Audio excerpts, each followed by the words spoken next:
Hi friends, good afternoon. फर्ज करो आप में से कईयों के पास में क्रेडिट कार्ड है।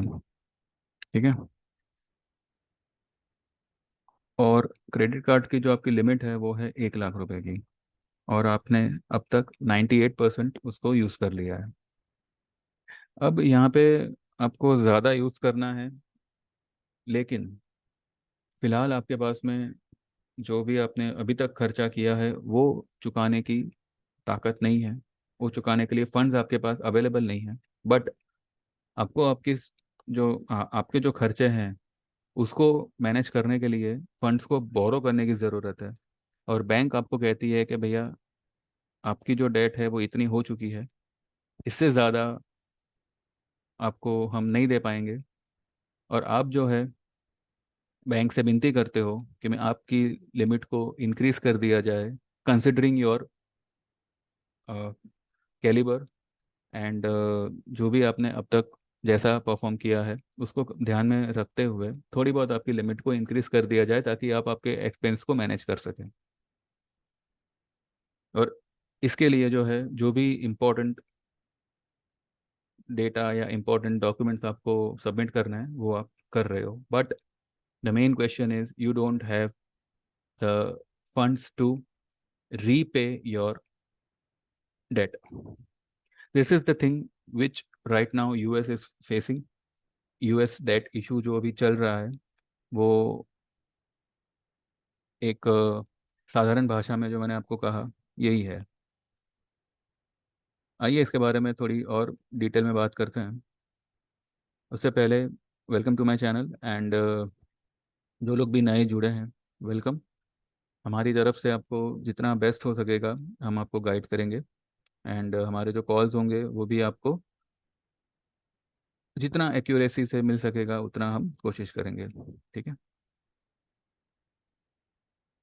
एक और मेरी विनती है, मेरे चैनल को सब्सक्राइब करिएगा। ठीक है। चलिए, तो फिलहाल talks are going on in US market, and they have come to an conclusion where they are ready to sign the agreement. Obviously there will be some terms and conditions जहाँ पे US government को एक compromise करना होगा।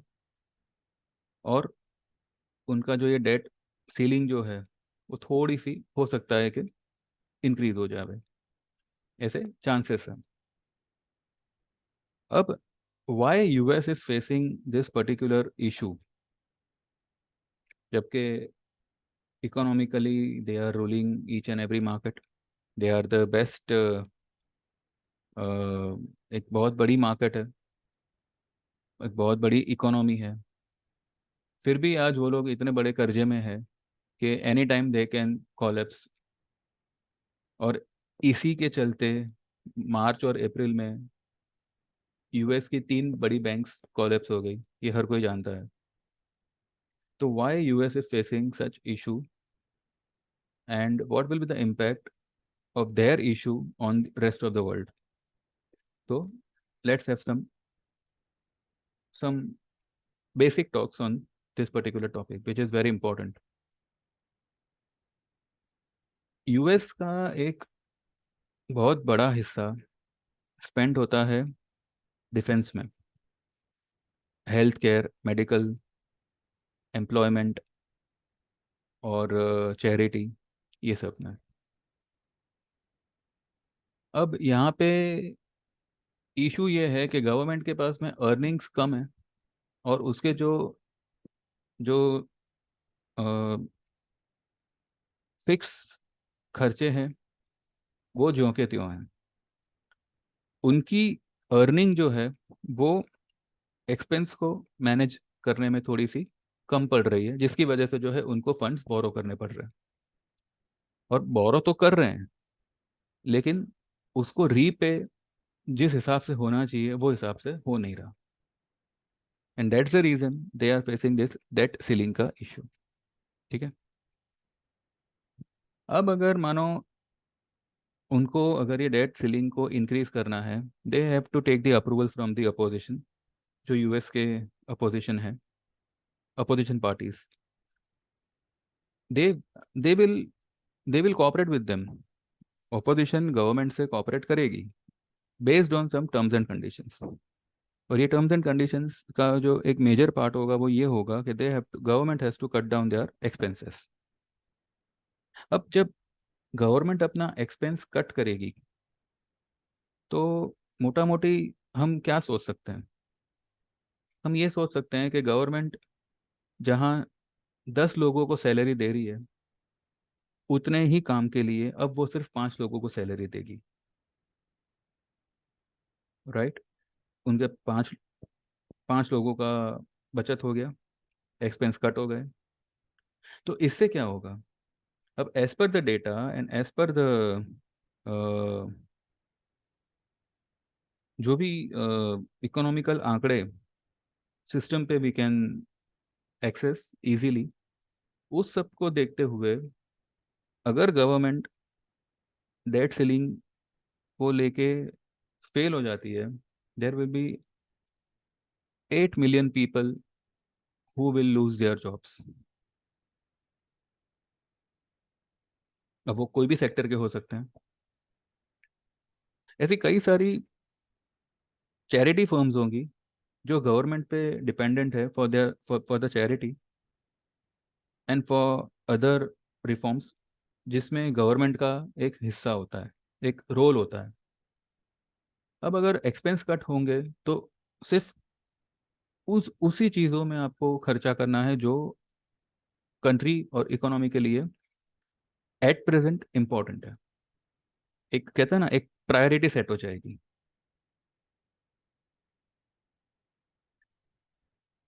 On the second hand, on the other hand, इसका result, इसका नतीजा ये भी आएगा कि इंटरेस्ट रेट्स विल इंक्रीज।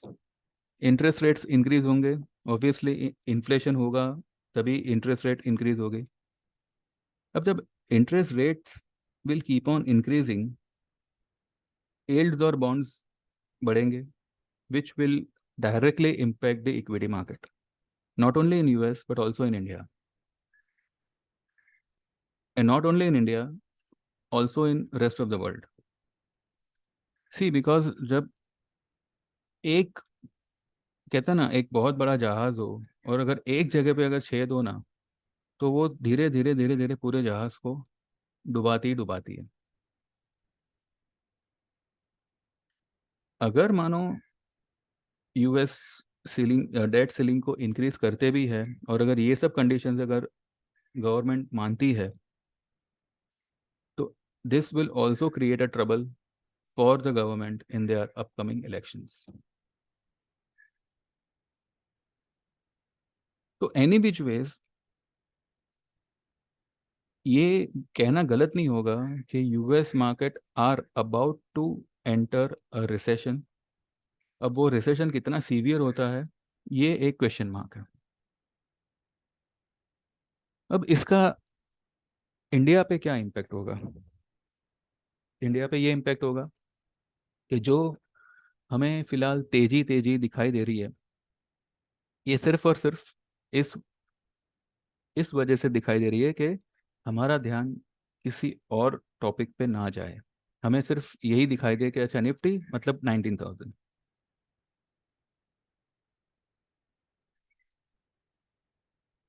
जब भी एक बेसलेस तेजी हो ना मार्केट में, मतलब कि एक अनएक्सपेक्टेड तेजी कि मतलब क्यों क्यों हो रही है आज तेजी? ये जो तेजी हो रही है ना, इसमें कोई खुशी नहीं है।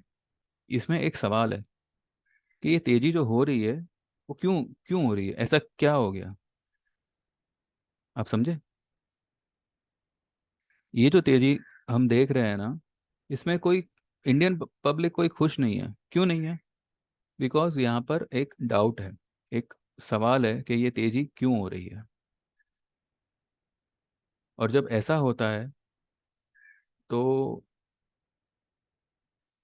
उस तो जवाब यही होता है कि ये तेजी इसलिए हो रही है ताकि एक बहुत बड़ी मंदी को लाया जाए। अब ये मंदी कितनी बड़ी होगी ये तो भगवान जाने, पर अगर मैं कैलकुलेट करूं तो normally market all time high से 35%, 34 से 35% करेक्ट होता है। एक खाली 2008 का ही क्रैश था जहाँ पे मार्केट 60% करेक्ट हुआ था, लेकिन नॉर्मली 34 से 35% करेक्ट होता है। अगर हम 1,887 को ही ऑल टाइम हाई मान के चले, या मानो किसी कारण से अगर ऑल टाइम हाई तोड़ा और 18,900 को मान के चले, तो 18,900 का 35% माइट बी कमिंग समवेयर 12,400 450 के आसपास। अब ये एग्जैक्ट कैलकुलेशन बैठ रहा है क्योंकि जब कोविड आया था 2020 में, मार्च में आया था, राइट? मार्च में जो है हमने 7,500 की बॉटम बनाई थी, पर हमने फेब्रुवरी में या जनवरी में शायद हमने टॉप क्या बनाई थी? 12,430, राइट? अब जब 7,500 की बॉटम बना के मार्केट ने साढ़े ये 12,430 की हाई को क्रॉस किया, उसके बाद मार्केट ने कभी भी उसको रिटेस्ट नहीं किया।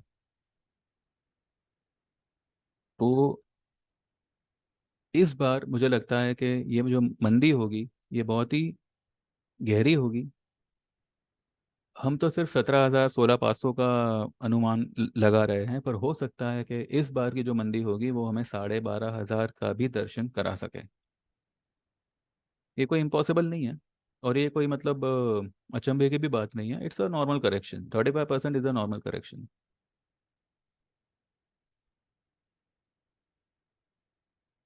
यूएस में अगर इंटरेस्ट रेट बढ़ते हैं, and if the government are unable to manage their debt ceiling and their payments, कई सारी बैंक्स वहाँ पे कोलैप्स होने की कगार पे खड़ी है।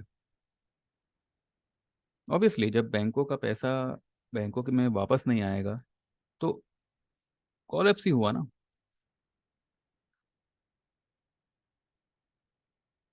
तो अभी जो मार्केट फिलहाल हमें हमारे दिमाग में ये कील ठोक रहा है कि 19,000 और 20,000 की ही बातें करो,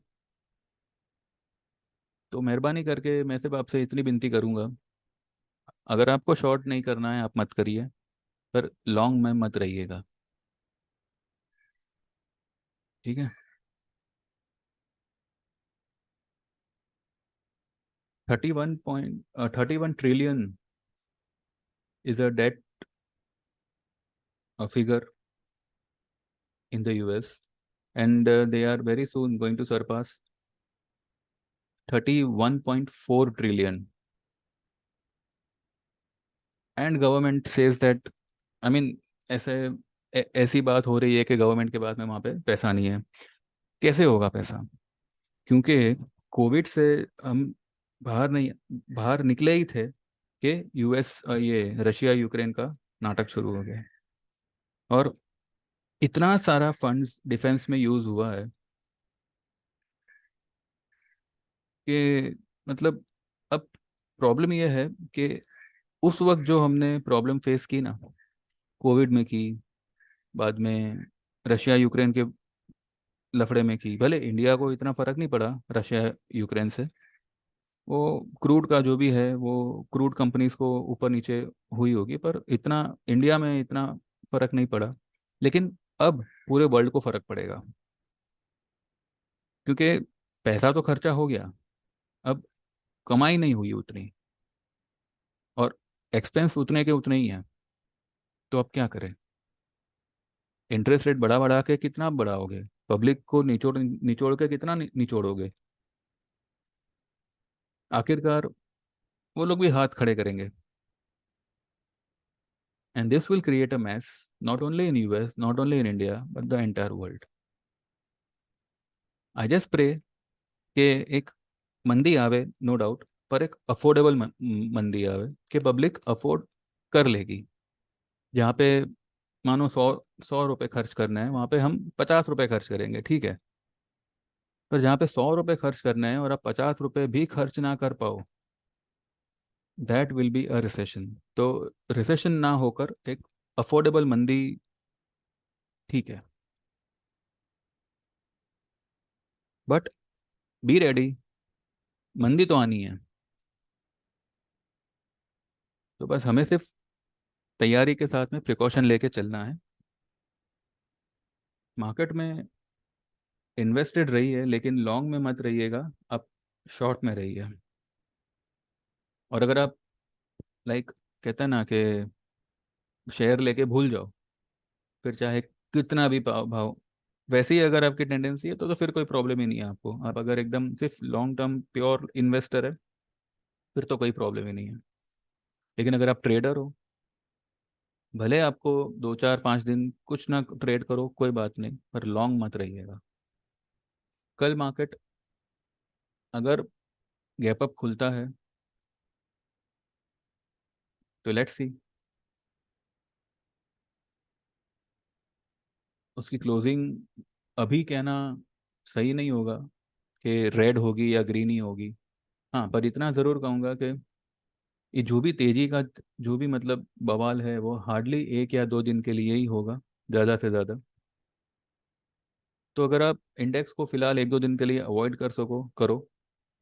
पुट लेनी है 18,000 की ले लो, 18,500 की हो सके तो आप ले सको तो जुलाई की ले लो, 18,200 की ले लो। एक लॉट लेकर चुपचाप बैठ जाओ।